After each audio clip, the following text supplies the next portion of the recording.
giving hope, giving light, bringing peace to our world. And this is the real movement.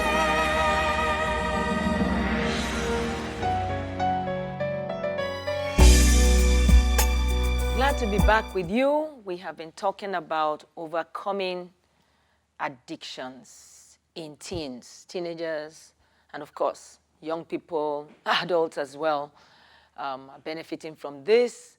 Parents, we're all stakeholders in the lives of these children. And so I still have with me on the set, Praise Fowowe. We'll move on to the next question. And this one says, how can parents recognize and deal with teens' addiction to sex, pornography, drugs, and the like? How can they recognize? That's the key word there. Okay. You think your child, the child looks okay. Of course, if you see your child walking tipsy, you know, this child does me. But the child looks okay, everything, you just feel, my child is solid, nothing. How can they recognize? Okay, it's very tough to actually recognize.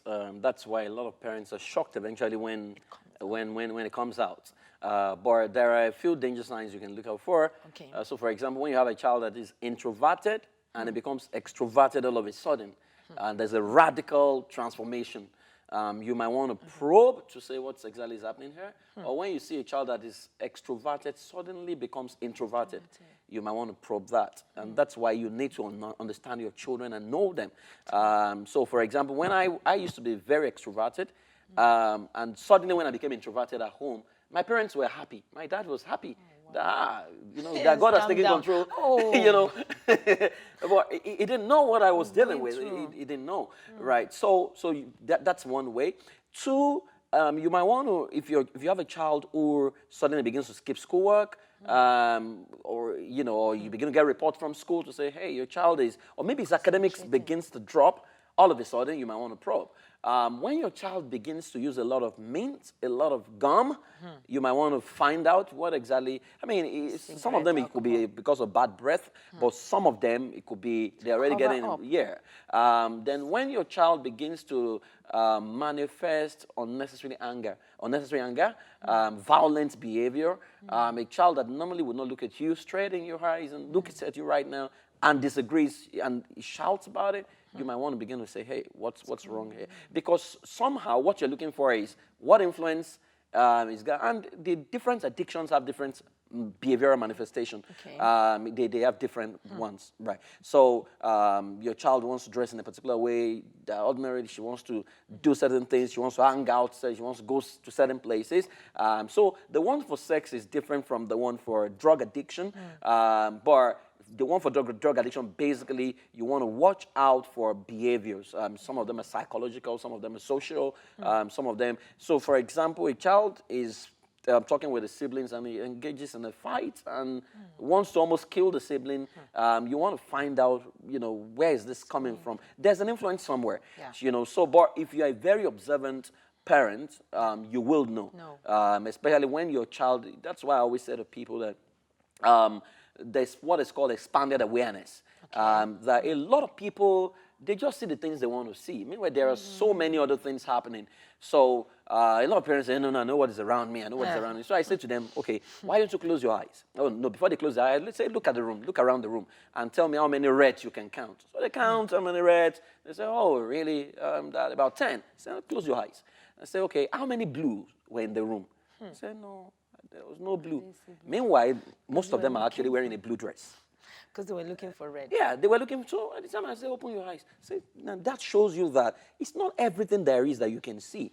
If you don't become intentional at looking out for certain things, right? So I will be, with all I know, with all I've taught my children, I'll be fooling myself if I don't still check, if I don't troubleshoot, if I don't, in fact, if I begin to say to myself, praise, they can't shock you, then I'm fooling myself, because the moment your child can sing a song that you never taught him at home is an indication that there are other information he has access to that you don't know of. So you need to put yourself down to understand this. So that's why we say that you can't be a child's teacher without first of all becoming their student. That you need to step down from your high horses as a parent to admit that you don't know certain things. Now, once you admit that you don't know and might be surprised, then you are better positioned to actually sniff and know what is happening and see things than when you just assume that, we pray, we are a Christian family, so share the word, everything is fine. It doesn't usually work that way. Wow. So this is it. You're telling us that don't assume you're the only teacher of your child. So run checks. I remember I did this for a while. I've stopped doing it. They're all grown now. But it just occurred to me on a certain day, and then I did it a few times. Just put money somewhere. Let me even know. Thank God they didn't take it. Someone may say, you are suspecting that your children are silly. That's your own business. You are troubleshooting the Do allow the creativity of God to come to you. You don't have to have heard someone teach it that, or I don't even have to make a doctrine out of it. When your child is 5, put money somewhere. The child doesn't take it. He doesn't have the ability to steal. I'm not making it. Some things just came to me. I would do it, and I'll have that relief that, okay. But again, I told myself that if the money went missing, or whatever, and then I narrowed it down to a particular child, I still won't be sad. Yes. Because I will say, what if it didn't come to me to do it?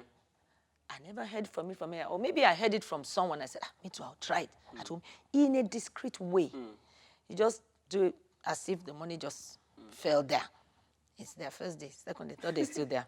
Take your money. They don't have that tendency. Yes. They may have other tendencies. So that's part of the sniffing around. You're trying because you want to say anything there, let it come out now so I can deal with it. Yes. Anything there remotely, I want to know now. They say also it's good to catch your child. When you catch your child doing wrong, just go and thank God first. Don't shout, beat, and say it's all over with me. Why? Because that means you are assuming your child is perfect. Your child cannot be perfect. In a world like that, you are not even perfect. You are not even perfect, So it's an opportunity. When you catch your child doing wrong or they send you from, nobody wants to be sent for from the child's school. Your child did this. But you see, when that happens, don't condemn your child. It's time to communicate. It's time to look and see there are deeper things. Even sometimes when they say, thank God that it came out when it came out. Yes. Maybe it was 13. Not when it's now in college at 18 or 20 or when. Let it come out when it comes so that you can talk about it. What made you do it? Even Pastor Nick, I was going to say that sometimes even when school sends for you, it doesn't mean that the school is actually right. It doesn't even mean because opportunity to look you into need to things. look at your child and know your child. And I'll give you an example. One day, my son and his friend came back home and they said, my daughter stole biscuits in school, right? And I know my daughter doesn't even steal at all. At least I've proved that consistently, right? So I called my daughter and I was talking to her and I said, what happened? And I said, Daddy, there's a place in my school. He said, there's a lot of biscuits. He said, there's a lot of sweets. He said, you can go there and take as many. He said, Daddy, I can bring for you.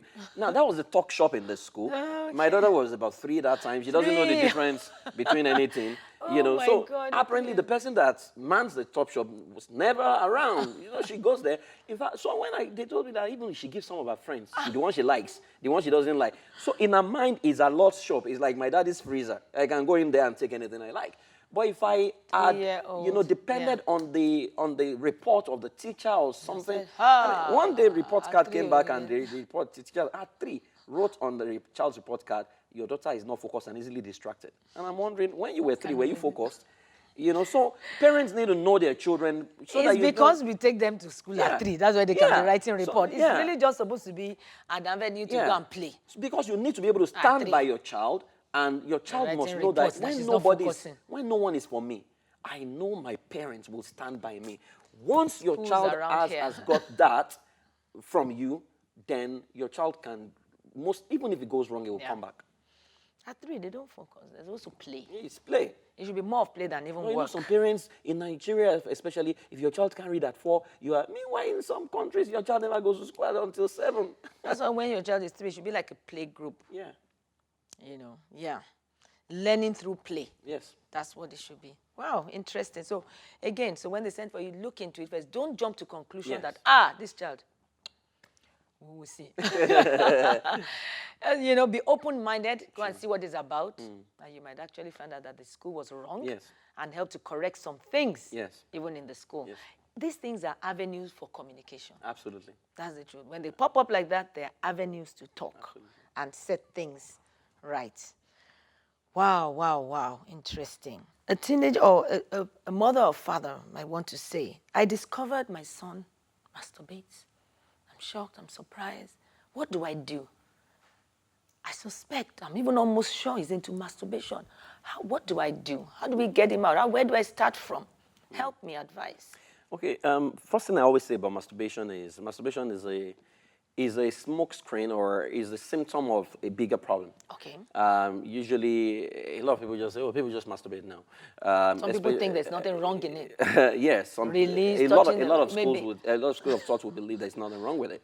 However, it gets to a point where people can become addicted to it. Addicted, is it? Now, what I realized over time, especially working with Christian teenagers, is a typical Christian teenager from a Christian home has been told, don't have sex, don't have sex, don't have sex.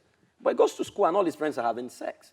Now, he knows that having sex will involve him with another person.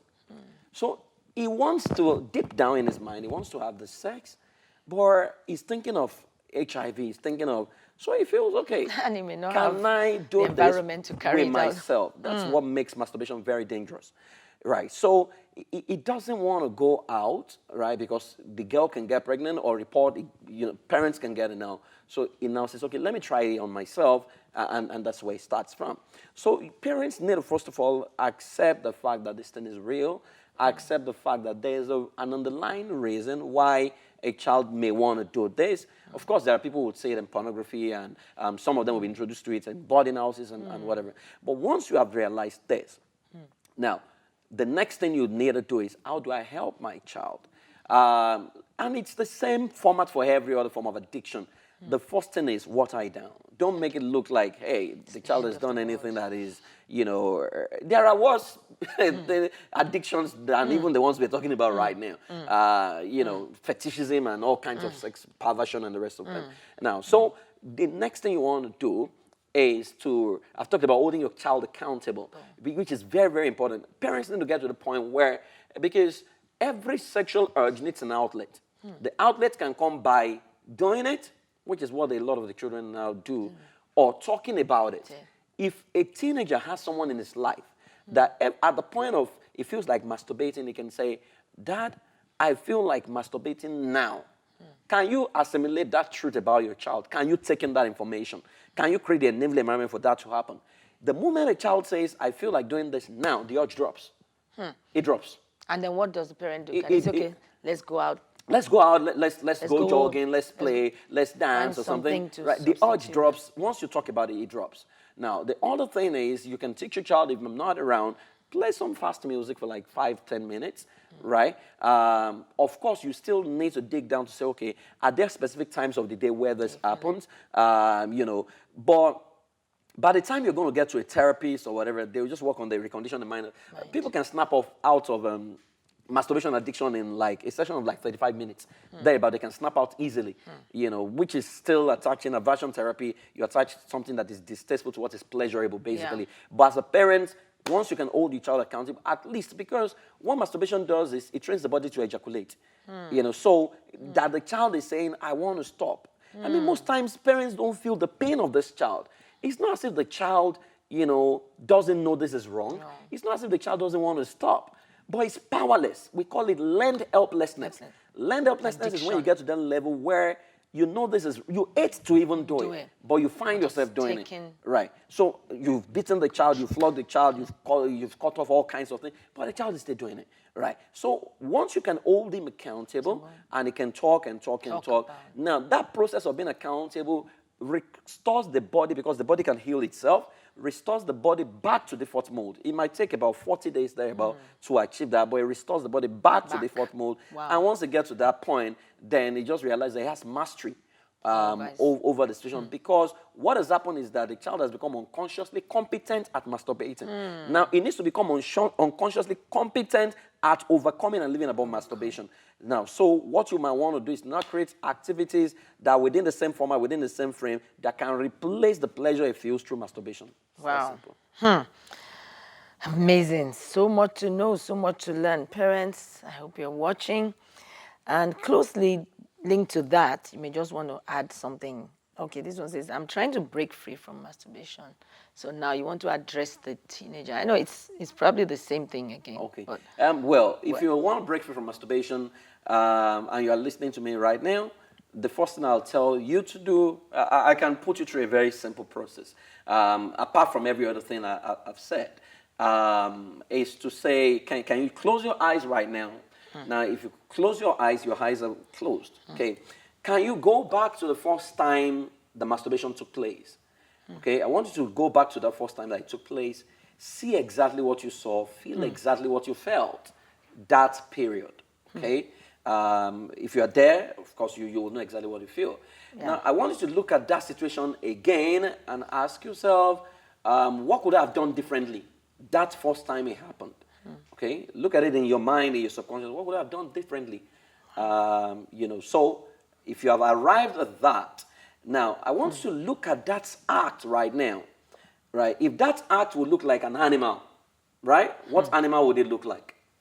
Is it a friendly animal? Based on the effect that you think this is giving to you. Okay, what kind of animal? I'm sure it's some carnivorous, very wicked animal like that. So look at it carefully. Now, what is that animal doing to you right now? Is it colored? Is it black and white? What exactly is it doing to you? Really? The animal is trying to hit you? Really? Is that what you want? Is that what you want? Now, you don't like it, right? Now, I want you to snap out of that right now and look at yourself and ask yourself a simple question. If there's a higher reason for why what has happened to you has happened, what would that higher reason be?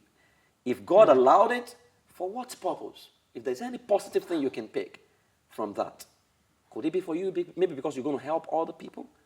Okay, good. So I want you to rise above your body right now and move in the direction of your future. Now, with flowers in your hand, beautiful flowers, but this time around, you're throwing the flowers down. As you throw it down, it's also healing other people who are going through the same masturbation, healing them, and they're talking to you, opening up to you, and you are helping more people. Fantastic, fantastic, good. Now, that's the future I've just shown you. Can we go back to that animal, right? And you're looking at the animal right now, and you find yourself wanting to masturbate, but this animal shows up, and is trying to kill you. Really? How does that make you feel? You scared? Really? Okay, good. Now, I want you to look sometimes in the future, let's say 2 weeks' time. This urge comes suddenly for you to masturbate. I want you to turn the urge immediately to that animal. See it. 2 weeks down the line, Monday morning, 8 a.m., you are in your room, and the urge comes to masturbate. And you're sitting to masturbate. And suddenly this animal shows up. Really good. Fantastic. Why? Open your eyes. Well done. You've done very well. Right. What you need to do, right, in addition to all of this, you need to see this consistently over and over again. What I'm trying to get you to do is to develop, to associate hatred to what is pleasurable. But above all, can you find a way, read a book of Proverbs, 1 chapter every day, okay? That will help you, and talk to God. But above all, every time you feel like doing it, find someone you can always talk to. Then, if you do what I've just put you through, if you do it once every day, preferably 8 p.m. every day, you just realize that in a matter of 48 hours, 72 hours, thereabout, even though the urge will come, but what you'll feel is hatred. And it's that easy. Wow. Wow. That easy. Thank you so much, Praise, because you've just practically, done a session for those who are watching. And I believe that people have been set free right now. Absolutely. Thank you so much. Wow. So much, so much, so much. Wow. Let's take a few more questions. This one says, what increases a teen's risk for substance abuse? Now, Drugs. We said something about arts and family and social, the mountain. Now, if you have observed recently, most of the videos coming out, there's a lot of drugs going on in those videos. There's a lot of drugs going on. So it's like the new cool, right? If you don't do this, something is wrong with. And many of these guys are the people the young people look up to. So you see musical videos. There's hardly any musical videos that you don't see girls, you don't see naked girls, you don't see drugs, you don't see drink, right? Literally. Now, so when a child hears, especially for children who have low self-esteem, right? Someone says to them, when you take this, it makes you feel high. And trust me, it looks like that. The only problem is, and I'll share this practically. I remember when I got into university, I'd never smoked before. Then we had this election. I campaigned for my candidate, and it was robbed. Then my friend told me, you know what? I was feeling very bad. He said, if you take a stick of cigarette, you'll feel cool. Right? And I took it, and because it has nicotine, right, I felt very cool. I calmed down. You know, it was as if everything just left, but I just needed another stick in about 2 hours. And that was how my struggle with cigarette started. And it's the same way with drugs. You know, this thing is addictive. It's got addictive substance. You know, so you feel cool, then you will need another one. You feel cool, you need another one. You feel cool, you need another one. So a whole lot of them, you know, look at the videos, musical videos, and they say, if this guy can do it, why can't I do it? Then once you begin to see it like that, I always say people this way. Now, your mind is so powerful, and there are internal commands that parents need to understand, and the teenagers listening to me need to understand. Now, I ask people, there's what we call neurointegrative systems. Now, neurointegrative system ask a question, simple question. What must happen for you to feel successful? And what must happen for you to feel like a failure? Now, so when you ask a teenager or even an adult, what must happen for you to feel successful? They tell you, when I make a lot of money, I'll feel successful. Okay, what must happen for you to feel like a failure? Is when I lose my money. Now, what has happened literally, if people don't know, is that they've made it almost impossible for them to be successful and made it very easy for themselves to fail. Right? Because what makes you successful must not be something that happens outside of you, that is in the hand of someone else.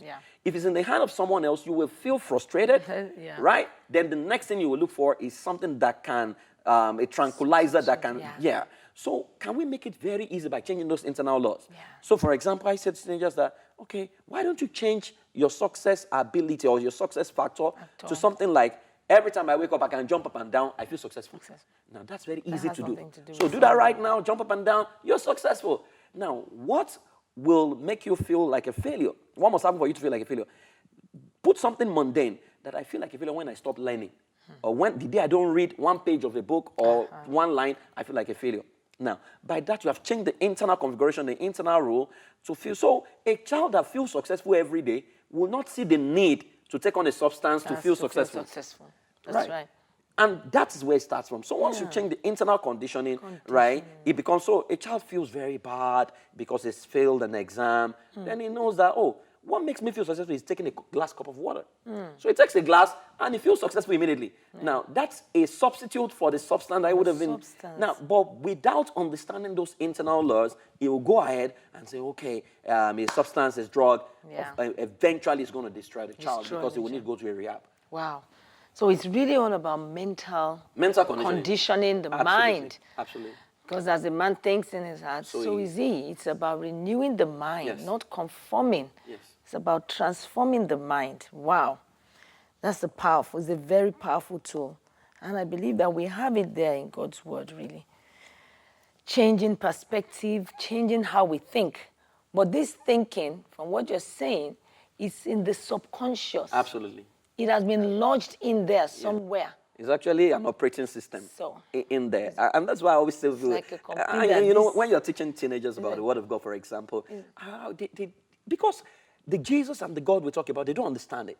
So they tell me, it doesn't exist. And I say, no way. I said, what happened in the beginning was, there was an operating system, Adam 1.0, that was installed into man. I said, by Genesis 3, it became corrupt. A virus entered, and it became corrupt. I said, it didn't mean that it couldn't still perform, but it was just that it was limited. I said, and that was why God brought another operating system, Adam 2.0, which is swifter, faster, and everything. You know, basically, you work on their mind, and they can understand it that way. To say, once you can renew, it says, be transformed by the renewal of your mind. It actually means uninstalling the limiting beliefs that have been installed. Once we uninstall that through the Word of God, it becomes very easy for anyone to live. Right? And that's where we need to get to. So is Adam 2.0 Jesus? That's Jesus. The second Adam is the life-giving spirit. That's it. So they can connect with that. Absolutely. Speaking their language. Absolutely. See, that's it. If not, we'll just be in our world, saying our own Christianese and all that. But we must connect with them in a way that they will understand. And the motivating factor is love. That drive to help them. To help them. We didn't deal with as much. We did deal with some, but not as much as what they are dealing with. Yes. Like, you know, you always say, did we pass? No, did we receive? No. Doxology. Yeah. I love Yeah, you. I yeah. like you. It's so good. Did we, you know, in the Yeah. classroom? It was about that, you know. So we must have that drive to help them, that love, that motivating. Don't just teenagers. They are weird. They always, that stage they get where they be talking back at our parents. They can. Some of us have just even blanked them out. Yes. You know, you're loving them when they're kids, and when they reach like 12, 13, you're like, you don't know what to do with them. Then for 5 years, you've abandoned them, and you're hoping that when they're now in their 20s, hey, come, let's talk. So you got that first job, how's your, you know, no, it doesn't work that way. We have to continue to love them, to be patient. It's just that, yes, when they're that age, our skills are limited. Well, we may not know a whole lot. And that's what he's been sharing, skills, how to help us to help them through that phase, unconditional love. Yes, you don't understand a lot of things, but showing that you want to know, okay? Researching, going online, use some of their languages so that they feel like she's and cool. you see, in fairness to the parents, many of the parents were also victim of their own upbringing. I always say to people that the problem of the world is an adult. The solution to that problem is a child. So a child again. Is a child. If you can't play as a child, even Jesus says, if except you become like a child, you shall not enter the kingdom. I know, that's one of your values. You know, parents need to learn to play. You need to learn to play. That you were a victim of the handling by your own parents doesn't mean you need to make it. Sometimes in this part of the world, I'm not saying the whole world, but sometimes in this part of the world, some people feel play is not in their values, or maybe there's a time for play. It's not that it's not in their values. And I don't think that maybe they should. I understand there's a time for work, there's a time for play. We segment it. But even while at work, we don't have to carry ourselves like we're untouchable. Work must play look inside. like play. And that's why people break down with all kinds of diseases. You're preaching my message. And all kinds I'm into work-life balance now. That's for another day. Be fun. It can be fun. That's for another day. Work-life balance, that you can actually be having the balance as you are working. Yes. Not waiting for the almighty balance when you go on the 1 year and dance with your vacation child. When you have As almost a matter broken of fact, down. Vacation can be every day. Because remember I said, I run people through that process, to say you can go on vacation every day. Wow. Your mind doesn't have the capacity to differentiate between what is real and what is unreal. So you can actually go on vacation in your mind. 20 minutes every day. You go to your favorite spot, you enjoy it, you feel what you feel. Then when I take people through that in my session, they don't want to snap out. They're like, President, leave us here. And I say, you don't need to wait till that, because most times, even the one they go to once in a year, it's not vacation. And eventually they work and they do shopping and they do. And if you have kids, you are taking them all, you know, to all the places that